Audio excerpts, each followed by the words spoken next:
So when it's time to set up the pricing for your products and services, it's really important to get the right balance. Because if you are underpriced, well, you're not going to make enough profits. And if you're overpriced, you may lose some deals and not make enough sales. So in this video, I'm going to tell you the 3 ways or 3 strategies to come up with your pricing. Hi, what's up? This is Antoine Dupont and welcome to my channel where we talk everything about making money, business, and marketing strategies. The first pricing strategy is price to competition. What do I mean by that? Well, it's basing your price based on what your competition out there is already selling this product or this service. The pros of that method is that it's fast and easy. People are used to it. In other words, it's the accepted norm. Yeah, basically they know what to expect. And one clear advantage is that it will simplify your sales process with less friction and resistance. But the cons of that method is that your business can seem like white noise, like more of the same, like every other business in town. And you may have to spend more on marketing to stand out. And as a result, you may also end up having to discount to compete, leaving you with a tight profit margin. Now, there are industries where this makes sense. While it's not my favorite method, it's a completely valid way to develop your pricing. The second pricing strategy is cost-based pricing. So this is fairly straightforward, but it will take some upfront work and some math. Pros are that you will gain profit clarity and a better control of your finances.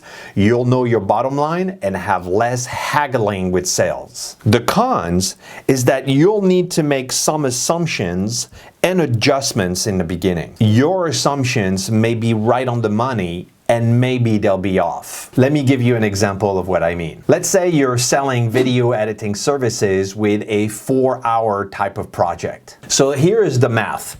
There are 4 things you need to include. The first one is the cost of goods sold, or what we call COGS. Consider that your time is the inventory. So let's assume that your hourly rate is $25 an hour. That will make your cost of goods sold as 4 times $25 or $100.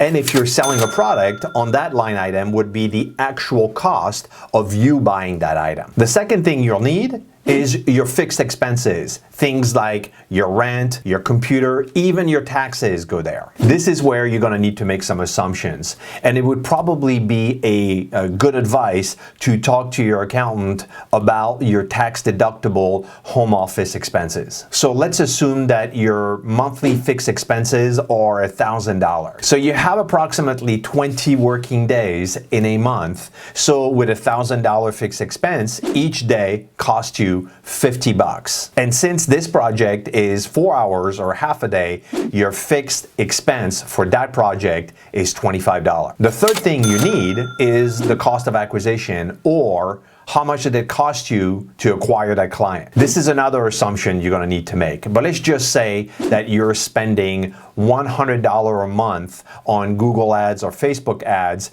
and this is producing an average of 5 clients a month. So your cost of acquisition on that line item is going to be $20. You'll need to pay attention to that line item because as your marketing strategies evolve, that number may go up or down. So you need to pay close attention to that one. And the fourth and the most important one is your profit margin. I'm assuming you're not working to break even, right? So once you add up the first 3 items, you'll need to add your profit margin on top of that. Now, profit margins vary from one industry to another one, but in service-based business, it varies between 10 to 30%. So let's take 20% profit margin for this case study. So your cost of goods sold is $100.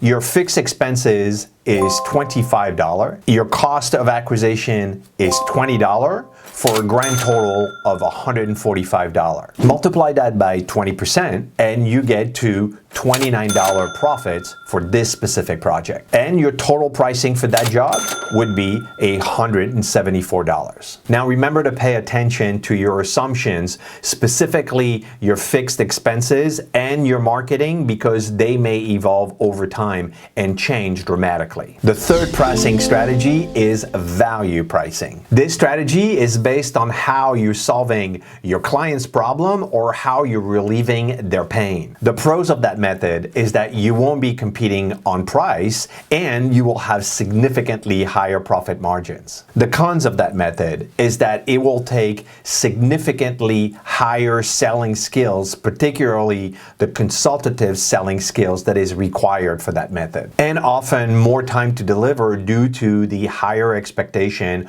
of your client on the other side because, well, they're paying higher pricing. Now, let me tell you a quick story that illustrates value-based pricing in the best possible way. The story takes place in the port of Beaumont, Texas. In one of the docks is a ship with an engine that would not start and has been stuck in the port for a week at a cost of $5,000 a day because of lost revenue and docking fees. The cruise has been unable to fix it. They brought in experts and no one can fix the engine. They are desperate. Then they brought in an old man by the name of Joe.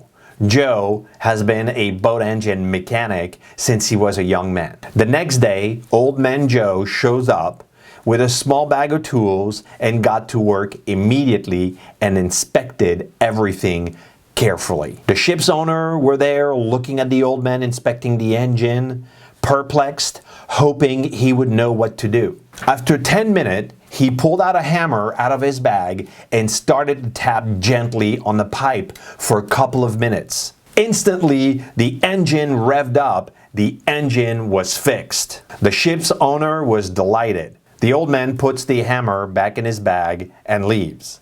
A week later, the ship's owner received an invoice from the old man for $10,000. They are outraged. He was there for just half an hour. He hardly did anything. So they wrote to the old man asking him for an itemized bill. 3 days later, they get the itemized bill from old Joe, and it said $2 for the hammer, $9,998 for knowing where to tap. Now, value-based pricing is a great way to make great money. All you need is your own version of a hammer and knowing exactly where to tap. All right, so that does it for today. Thank you so much for watching. I would watch this video next. Please subscribe and give me a like before you leave. And until next time, ciao.